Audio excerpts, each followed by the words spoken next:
Narito ang sinaunang Pompeii na wasak noong 79 na sa pagputok ng Vesuvius.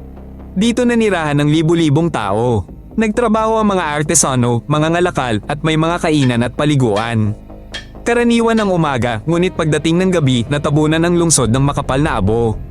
Tatalakayin natin ang itsura ng lungsod, ang pagdating ng trahedya at ang mga natuklasan ng mga arkeologo ngayon. Ito ay pawang katotohanan batay sa mga nahukay at sulat ng mga saksi. Matatagpuan ng Pompeii sa Timog Italia, malapit sa daungan at magandang kalsada. Dito nila tinatanim ang ubas at olibo. Gumagawa sila ng alak at langis. May halos 20,000 tao ang nakatira rito. Isa itong tipikal na lungsod Romano, may palengke, paliguan, amphitheatro at mga bahayan. Pareho ang batas at pera sa iba pang bahagi ng Imperyong Romano. Alam ng mga tao ang bulkan. Matapos ang lumang lindol, inayos nila ang mga bahay at nagpatuloy sa buhay. Hindi nila inakala na babalik kagad ang panganib.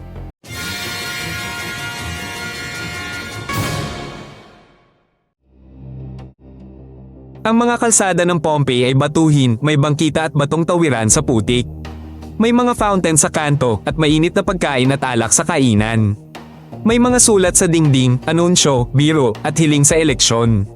May mosaic, fresco at hardin sa mayayaman, masikip naman sa karaniwan.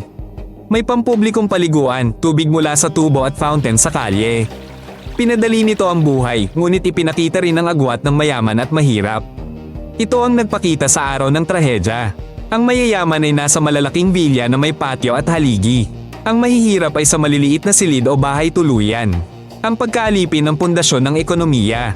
May namuno, may nagdala ng tubig at nagtrabaho sa bukid. Mas malaki ang tsansa ng mayayaman na makaligtas, mayroon silang yaman at karwahe. Ngunit ang tiwala sa tibay ng bahay ay nagpabagal sa marami. Wala halos pagpipilian ang mahihirap. Ang masikip na bakuran ay naging bitag ng bumagsak ang bubong dahil sa pomes. Ang Vesuvius ay hindi burol kundi isang malaking bulkan na may mga patong ng lava at abo. Matagal itong nanahimik, nag-iipon ng gas at tunaw na bato sa loob. Bunga ang mga dalesdis nito, kaya taniman ng ubas at hardin ang paligid. Batid ng mga tao ang mainit na bukal at minsanang lindol, ngunit nasanay sila. Walang tuloy-tuloy na pagmamasid sa bundok. Kapaki-pakinabang ang buhay doon, ani, magandang lugar sa kalakalan at mainit na lupa. Ngunit ang mismong enerhiyang bumuhay sa kanila ay nagdulot ng pagkasira ng isang lungsod. Ilang taon bago ang pagsabog, matinding nilindol ang lungsod. Maraming gusali ang inayos pa noon ng matagal. Umaga ng kalamidad, naramdaman ang pagyanig at may narinig na ugong. Pagsapit ng tanghali, isang mataas na haligi ng abo at bato ang umangat mula sa bulkan.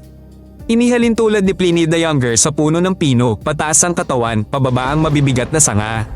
Iba-iba ang reaksyon, may naghintay, may naghanda ng gamit at kaunti lang ang umalis agad.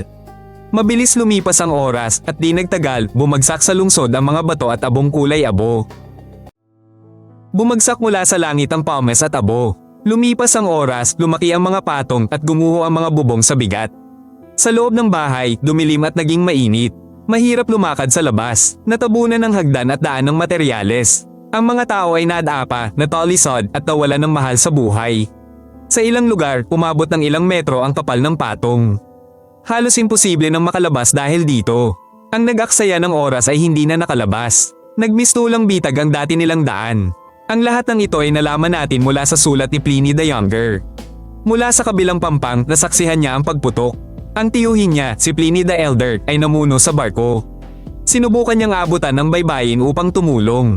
Ngunit siya ay namatay. Inilarawan ni Pliny the Younger ang dilim sa araw, ang bumabagsak na abo. Sinabi rin niya ang usok sa bundok at takot ng mga tao sa barko. Ang mga sulat na ito ay nakarating sa atin. Ito ay dahil sa paulit-ulit na pagkopya nito sa loob ng dantaon. Kinumpirma ng mga archaeological find ang sinabi ng saksi. May mga patong ng abo, gumuho ang mga bahay. May mga nagtipong tao malapit sa dagat.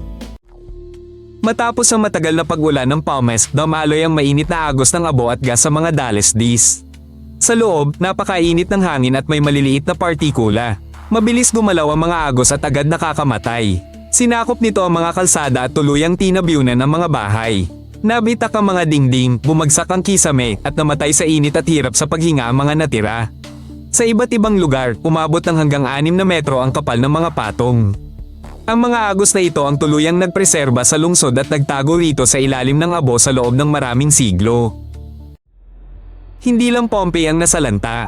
Sa Herculaneum, mas maaga dumating ang mainit na daloy. Nandoon ang mga sunog na bahay at kalansay sa tabi ng mga arko. Huminto si Pliny the Elder sa Stabia. Umaasa siyang tumulong, ngunit hindi niya nalampasan ang gabi.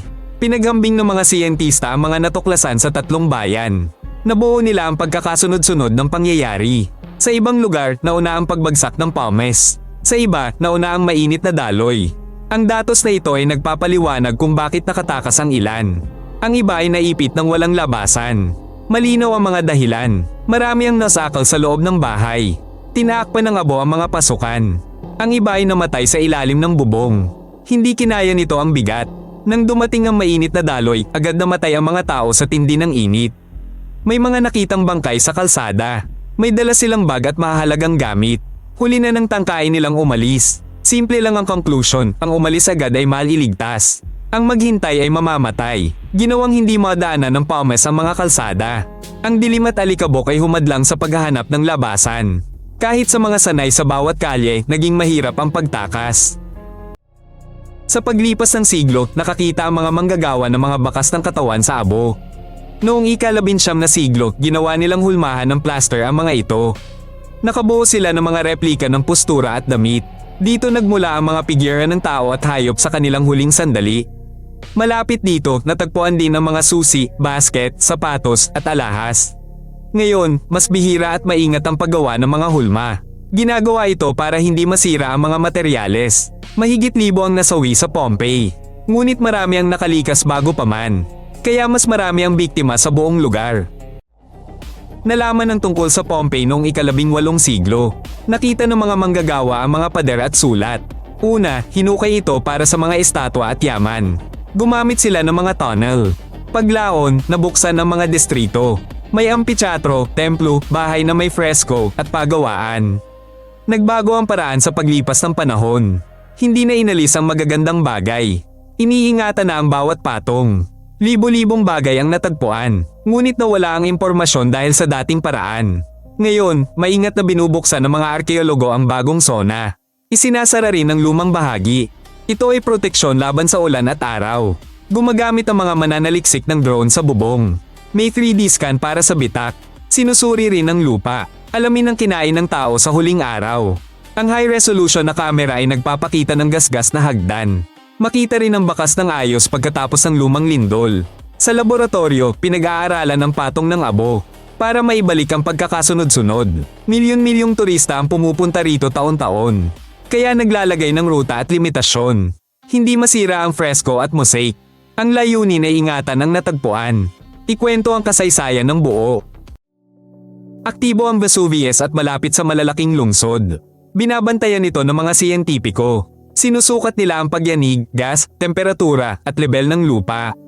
May mga plano ng paglikas at peligro. Daan-daang libong tao ang nakatira sa kalapit na lugar. Hindi inaalis ng mga hakbang na ito ang panganib. Ngunit nagbibigay sila ng panahon para makalikas. Simple ang aral ng nakaraan. Huwag maghintay sa huli. Umalis agad sa unang senyales. Ang katahimikan ng bulkan ay hindi nangangahulugang ligtas sa dekada. Ang kahandaan at koneksyon sa pagitan ng mga siyentipiko, awtoridad at residente ang susi. Ang Pompey ay isang open-air museum. Ito ay paalala ng kapangyarihan ng kalikasan. Nawasak ang lungsod noong 79 na ad. Dito nanirahan ng halos 20,000 tao. Mahigit 1,000 nasawi ang natagpuan. Ang abo ay umabot ng hanggang 6 na metro sa ilang bahagi. Ngayon, inaayos ang mga bubong at pinapatibay ang dingding. Ipinapapaliwanag sa mga bisita na nakikita nila ang mga totoong lansangan ng sinaunang lungsod. Simple lang ang pangunahing aral, umalis ng maaga. Pakinggan ang mga babala, alamin ang ruta, huwag maliitin ang lakas ng abo. Kung interesante, mag-subscribe para sa iba pang episode. Maikli at direkta ang aming nilalaman.